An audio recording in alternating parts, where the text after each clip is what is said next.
Totoo po lahat na maaari pong ako'y arestuhin sa araw na ito. O kung hindi man ngayon, sa mga susunod na araw, sa kadahilanan po na kailangan po nila na magkaroon po ng katiyakan. Yes. Na yun pong pag-iimbestiga, yung pagsisiyasat, doon sa napakalaking nakawan na nangyari sa kasaysayan ng ating bansa ay tuluyan ng malimutan.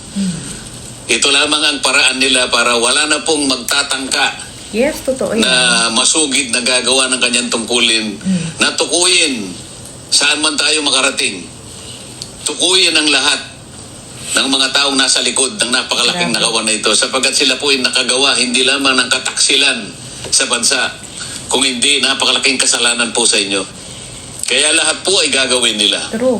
Huwag po kayong mawawala ng loob. Naku po, ay paano na? Alam ko po na ito'y pansamantala lang. Alam ko pong hindi magpapabaya ang Panginoon Diyos. Mga kasama ko sa Senado na dati namin kasama sa grupo namin, meron silang planter na nauna na. Yung mga hudas. Pero dahil sa pagsanib sa kanila, nawala na po siguro. Baka sila po ay hindi na asuntuhin. Mauuna pa po akong aarestuhin. Totoo Doon sa yan. mga kasama namin dati na nangako na magiging intact kami. Walang hiwalayan, walang maghuhudas. Sabi ni Pero napansin na ninyo kung sino po yung naghudas. Si Senator Tito Soto and Oh, Senator eto pa, Rafi lumalaban din Tulfo, talaga. at least sila tuta ng Malacanang. Yun, totoo. Pero si Erwin Tulfo, tuta lang ni Lacson. Yay, kakahiya Hindi ka, siya tuta Erwin. ng Malacanang.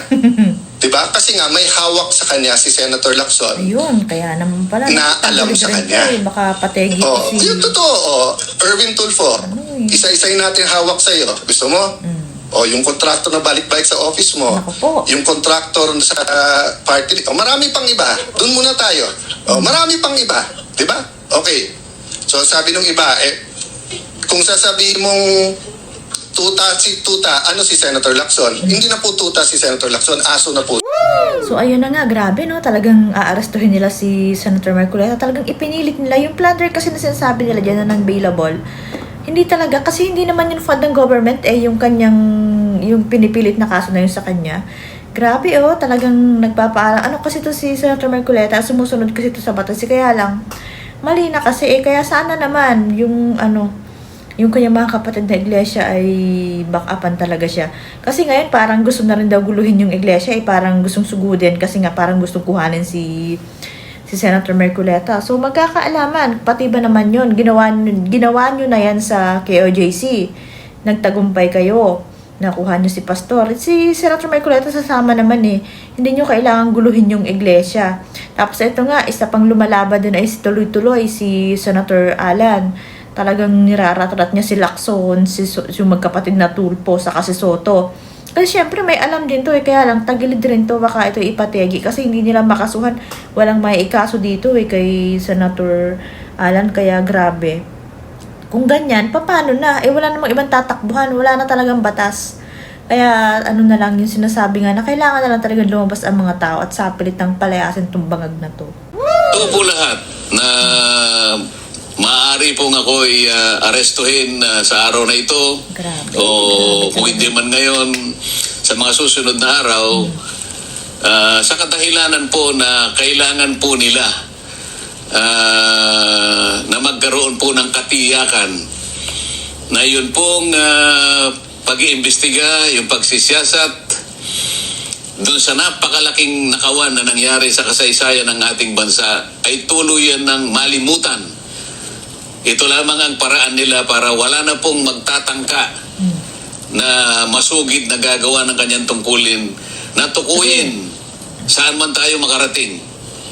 Tukuyin ang lahat ng mga taong nasa Kasi likod wala ng naman napakalaking talagang nakawan na aasahan ito, sa mga sapagkat sila po ay Erwin Tulfo na yan. nakagawa hindi lamang ng kataksilan sa bansa, kung hindi napakalaking kasalanan po sa inyo. Lahat po ng mga taong binoto ninyo na nasa likod po ng pagnanakaw na ito, sila po'y pinagtiwalaan ninyo. Ngunit, sa halip po ng pagtitiwalang yon, ay ninakawan po kayo. Harap-harapan po, kagaya ng sinasabi namin. Yan po ang kanilang gustong iwasan ngayon. Yung makilala sila ng lubusan at tuluyan. Kaya lahat po ay gagawin nila. Huwag po kayong mawawala ng loob. Alam ko po na ito'y pansamantala lang. alam ko pong hindi magpapabaya ang Panginoon Diyos. Mga kasama ko sa Senado na dati namin kasama sa grupo namin, meron silang plunder na nauna na. Yung mga plunder, yung mga hudas. Pero dahil sa pagsanib sa kanila, nawala na po siguro. Baka sila po ay hindi na asuntuhin. Mauuna pa po akong aarestuhin. Doon sa mga kasama namin dati na nangako na Yung magiging dalawang intact hudas. kami. Grabe. Walang hiwalayan, walang maghuhudas. Grabe Oo. Sabi ni Pero napansin na ninyo kung sino po yung naghuhudas. Pero ako, invento lang. Walang kaugnayan po sa public funds. Grabe Wala po talaga. akong Ipinilit ninakaw. lang tong kaso ni... Ang tanging kasalanan ko lang po sa kanila. Kaya nilang gawin Sa kanila, yung paano. hindi sa taong bayan. Ay yung pilitin ko po na ituloy ang pagdinig diyan sa flood control projects, anomaly na yan. At papanagot. Kasi At mapanagot natin silang lahat. Opo, Oo. papanagot ang nasa likod talaga. Nasa sa kanila po yun. Nasa kanila na po yun. Oo. Kung talagang aarestuhin po nila ako, Oo. muli po akong nagsasabi na ako ay sasama sa kanila. Liwanag sa akin yan na alam ng taong bayan na wala po akong kasalanan kung hindi yung wala maglingkod talaga. sa inyo Kaya ng dapat buong ipagtanggol katapatan. ko si Senator Marcoleta. Ano man po yung gagawin nila. Ako po ay naniniwala na meron po tayong isang Diyos na mapagmahal. Si Senator Tito Soto and Ito Senator pa, isa Raffy pa tong Tulfo, bukla. at least sila Malaban tuta ng pa rin Malacanang. siya, baka nga ipateg. Pero si Erwin Tulfo, tuta lang ni Lacson. Yay, kahit-kahiya. Hindi siya tuta ng Malacanang.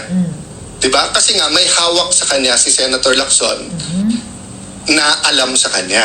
Grabe. Oh, yung totoo, Erwin Tulfo, isa-isay natin hawak sa iyo. Gusto mo? Grabe. O yung kontraktor na balik-balik sa office mo, yung kontraktor sa party, marami pang iba. Doon muna tayo. Marami pang iba. Grabe, Diba? kaya naman Okay. pala, naging So, aso sabi na, nung naging iba, tuta na yung mga tulpo. Kung sasabihin mong tuta, ano si Senator Lacson? Hindi na po tuta si Senator Lacson, aso na po siya. Bading Akala ko na ba aso. sabi niyo tanggal ako noong June 3? O ilan araw ang May 11 hanggang June 3? Yes, alam nilang hindi valid yung Oh. ginawa nila eh. Paano naging 28? Diba? So makikita mo talaga na mahuhuli sa bibig ang Oh. isda. Yeah. Pero bakit nga nang akala ng tao may anomalya sa 700 million? Yes, So yun sabi ang niya, isipin pinapalabas mo, nila ngayon. walang productivity. O bakit ngayon break eh? Everyday ngayon, 25 million. Yes. So kung ngayon sasabihin ko, ang grupo ni Lacson at ni Gatchalian, 25 million today, walang nagawa. Wala Tomorrow, talaga. 50 million, walang nagawa. Wala talaga. O sa Monday, kung 5 araw na, 125 million, walang, naka-break tayo eh. Meron pre-trial eh. Sa panahon niya, Eto, pinaliwanag din yan ni Senator 10 buwang Marcoleta. singkad ang nakalipas. Oo. Hindi siya tumawag kahit isa man lang na pagdinig sa flood diba? control. Kasi ang pinanggalingan niya is Sakto, 25 si Pinky. million expense per day ng Per day Senado. pala ng Senado. Kaya Oo. nakwenta niyo yung 700 million eh. Oo. So 28 days times 25 million, Oo. 700 million. Oo. Ngayon, kwentahin mo yung Grabe, 300, buti na lang patatalin ay ito, yung mga to. 10 months Oo. times 30 days, ilan yun din? 10 day, 300, no? 300 days Oo. times 25 million, Opo. 7.5 billion pesos. Ang So ayan, grabe no, akalaan mo yan, talagang tutuluyan nilang arestuhin si Senator Marcoleta kahit na yung kaso na yun ay talagang ipinilit lang nila. Hindi yun plunder eh, kasi hindi naman yun fund ng Pilipinas, hindi yung government fund. Kasi nga sa yung election yun na binigay ni Mike Defensor, saka yung dalawa pa na nag-sponsor sa kanya, saka maayos na yun eh. Hindi nga binaliwala nga yun ng COMELEC, tapos ngayon biglang pinilit lang talaga kasi nga sabi nga niya, wala na kasing taong katulad niya na talagang ipupush na malaman kung sino yung mastermind at dapat managot dun sa flood control. Yun eh.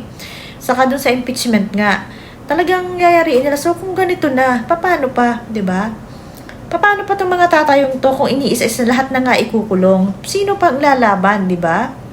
Kaya kung nakakawalang pag-asa kung ganyan, lumalaban din to, matapang din to si Senator Alan na sinasabi nga niya na mga tuta naman talaga. Totoo naman yung sinasabi niya. Tapos si Erwin Tulfo kay Lacson lang. Kasi nga aso na si Lacson, kaya tuta si Erwin Tulfo. Tapos may alam din siya.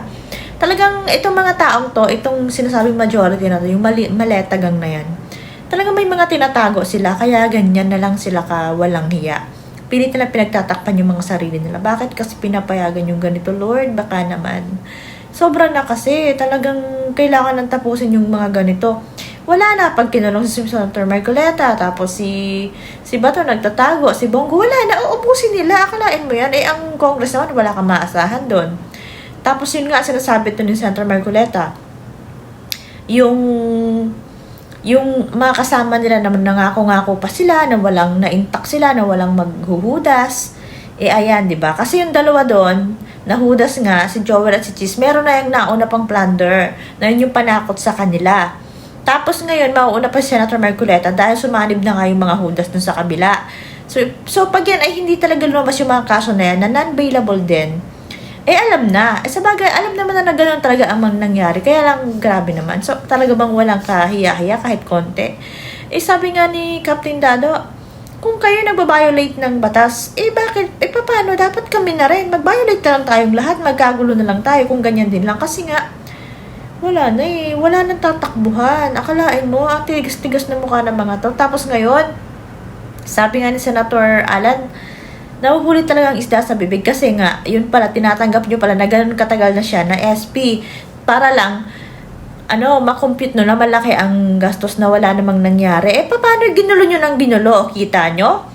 Nung nakuha nyo yung, nung nakakuha kayo ng 13, biglang walang gulo. So, ibig sabihin, kayo lang talaga yung magulo. Ginulo nyo talaga kasi wala sa inyo yung pwesto. Ganun lang yun. Kitang-kita ngayon yan. Ganyan kayo kawalang hiya. At yung mga, ganyan magkapatid na tulpo na yan, naku. Sabi nga ni Senator Alan, paano ko respetuhin yung mga taong yan? 'Di ba? Kung ganyan na may alam ako sa kanila, kaya nila ginagawa yan, Iniisa-isa nga ni Senator Alan na mag-debate tayo tungkol sa ganito, hindi pwedeng kung ano-ano lang yung sasabihin nyo para mailihis nyo yung issue, 'di ba? So, pag naghahamon na sa kanila ng ganyan, hindi na makalaban yung mga yan. Kung ano-ano na, alam niyo, nililihis nila kung saan nila dinadala yung kwento para mapagtakman lang talaga yung mga sarili nila. Pero, sana naman, asap Lord, baka pwede. Pwede namang, na tong mga to. Masampulan man lang, sobra na kasi, hindi na katanggap-tanggap. Ito talaga, hinihintay ngayon kung sinong aaresto dito kay Senator Marcoleta.